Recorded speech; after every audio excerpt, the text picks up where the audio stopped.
Hello everyone, welcome to AVLSI lecture number 10.N. N stands for numerical part 1.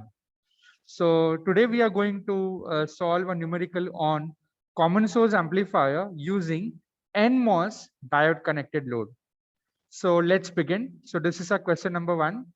For a NMOS diode connected load, determine the small signal voltage gain if W by L1 it's 50 upon zero point 0.5, W by L of 2 it's 10 divided by 0.5, and ID1 is equal to ID2 is equal to 5 milliamperes. So here is my circuit of common source amplifier with NMOS diode connected load, where the value of VDD is given as 3 volt. So not every time they might give you the circuit diagram, so you have to draw it on your own sometimes. As well as various parameters of NMOS and PMOS are mentioned over here. Few of them are VTH, lambda, mu and Cox, 2 phi f, and gamma. So these are the parameters given for NMOS and PMOS. So using the following data, we have to find or determine the small signal voltage gain for the given amplifier circuit. So let's begin. So since both the M1 and M2 transistors are NMOS transistors, and they should be in saturation because M2 is in diode connected load and M1 has to be in the saturation region for it to work as an amplifier. So quickly we can find out the value of RO1 and RO2. So the value of RO1 is 1 upon lambda ID1, right? And over here lambda is 0.1, ID1 is around 0.5 milliamperes. So RO1 will be 20K. Similarly, RO2 will also be the same. It will be 1 upon lambda ID2. ID2 is also same. Lambda is same for the NMOS transistor. So again, RO2 will be 20 kilo ohm. Now, M2 transistor is in saturation. Correct? M2 transistor is in saturation. So its drain current can be written as ID2 is equal to half mu and Cox W by L of 2 into VGS2 minus VTH2 the whole square into 1 plus lambda VDS2. Okay, so this is the expression. And from the diagram, what can we say about VGS2? VGS2 is same as VDS2 because the gate and the drain terminal are tied together. So what is VDS2 for M2 transistor? VDS2 will be VDD minus Vout. Okay, VDS2 for M2 transistor will be VDD minus Vout. So that's precisely what we are writing over here. VGS2 is equal to VDD minus Vout. Okay, which will be 3 minus Vout, which is again equal to VDS2, which becomes the equation number 10.1.b. Now, we need to determine VTH2 because VTH0 is given to us, right? VTH0 is 0.7 over here. Where is, yeah, 0.7 without the substrate bias. But we have to calculate, since M2 is suffering from the body effect, your threshold voltage will get affected. And we have to determine this using this formula. So VTH2 will be VTHO plus gamma times square root of mod of twice phi f plus VSB2 and minus square root of mod of twice phi f. Now, twice phi f value is given to us. How much it is? Around 0.9. But what is the value of VSB2? So if you look carefully for the M2 transistor, the source voltage is actually connected to Vout, correct? And the body voltage is VB2 is 0. So VSB2 is nothing but Vout. Fine. So that's what we substitute over here. So VTH2 will be 0.7 plus gamma is given as 0.45 into square root of mod of 0.9 plus Vout and minus of square root of 0.9. So this becomes equation number 10.1.c. Now what do we do is, in this we substitute the value of Vout. Okay, and yeah, so we substitute the value of Vout over here. So now in the equation number 10.1.a, right? Wherever we have VGS2, we substitute the value as 3 minus V out, correct? And wherever we have VDS2, we will substitute again as 3 minus V out. And in place of VTH2, we substitute equation number 10.1.c at one go. Okay, so let us very patiently do it. So first, ID2. How much is ID2? ID2 is 0.5 milliamperes. So it will be 0.5 into 10 raised to minus 3 is equal to half. Mu and Cox is 134.225 micro. So that will be 10 raised to minus 6. Then W by L of 2 is 20. Correct. Next, see carefully. What is VGS2? VGS2 from 10.1 point B is 3 minus V out. Fine. And then we have to write minus of VTH2. So what is VTH2? This entire expression of 10.1 point C will come over here. So minus sign is there, minus 0.7 minus 0.45 into square root of mod of 0.9 plus V out minus square root of 0.9 and that raised to whole square because it is VGS2 minus VTH2 the whole square.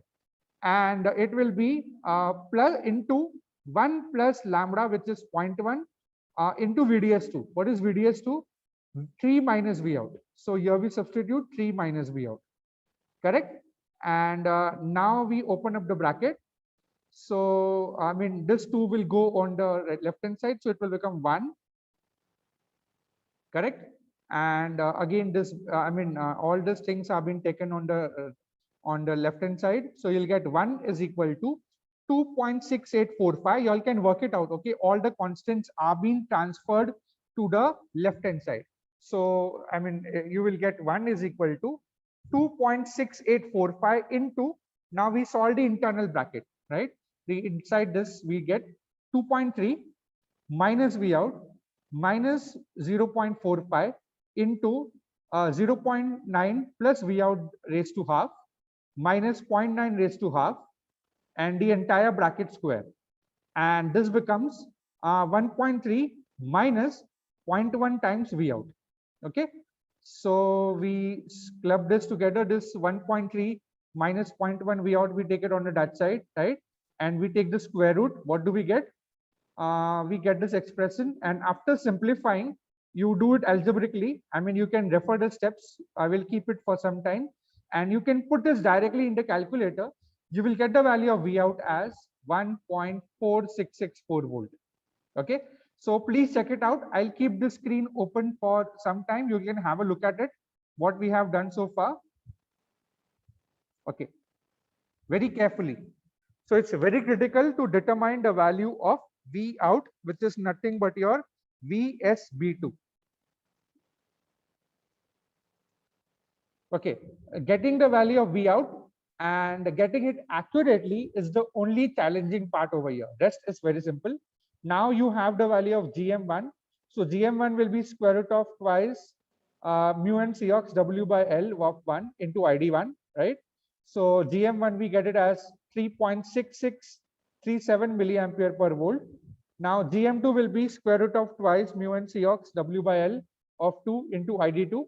So all the values are available for your reference. So you can get the value of GM2 as 1.6384 milliampere per volt. Please don't believe these values. Take out your calculator, plug in the values inside it, and cross check it. Okay. So now we have the GM1 value, GM2 value. Now we can calculate eta. Remember, eta was not given. So what is the relation between GMB2 and we have to find the value of eta, right? So what is eta given by? Eta is given by gamma divided by twice square root of mod of twice phi f plus VSB. Okay, so eta value will be, you can calculate, substitute the values. Eta value will come out to be 0.1463. Okay, so once we get the value of eta, we can calculate the value of GMB2 because GMB2 is eta times GM2. So GM2 value is available, eta value is available, just multiply them and you will get GMB2 as 0.2397 milliampere per volt. Okay, so far we have calculated GM1, GM2, RO1, RO2 and GMB2. and also we have evaluated the value of V out, that is VSB2. Next, in the formula, this is the formula what we have. AV is equal to minus GM1 into 1 upon GM2 plus GMB2 plus 1 upon RO2. Okay, so where R out, I mean this we are calling it as R out. So R out we are separately calculating. So substitute the value of GM2, GMB2 and 1 upon RO2. So you will get approximately R out as 518.6453 ohms. So plug in the value over here and multiply it with GM1, which is 3.66 into 10 raised to minus 3. And finally, you will get the small signal voltage gain of CS amplifier with NMOS diode connected load as minus 1.9. After doing so many calculations, we have got the value as minus 1.90. Okay, so to accurately get this value, you have to follow a certain procedure. So let me repeat what we have done so far. So yeah, for an NMOS diode connected load, we had to determine the small signal voltage gain. For that, we required a value of RO1, RO2, GM1, GM2. Also, we required a value of eta. And for eta, we required a value of VSB2. If we found out over here that VSB2 is nothing but your V out, right? So we strategically, use the equations and found out the value of V out, which is equal to VSB2. Then we found out the value of GM1 and GM2. And finally, we found out the value of eta and multiply it with GM2, which we got as GMB2. And in the voltage gain formula, we have, we are using a slightly different formula over here than the usually given. So minus GM1 into 1 upon GM2 plus GMB2 plus 1 upon RO2. Okay. So yeah, so we have finally written it in the form of minus GM1 into R out. We have individual values of GM1 and R out. Plug in the values in the calculator, and finally you will get the voltage gain as 1 minus 1.9.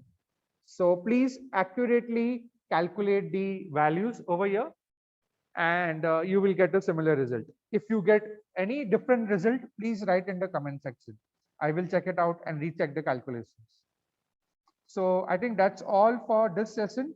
We have covered today a very important numerical on NMOS diode connected load and determining its small signal voltage gain.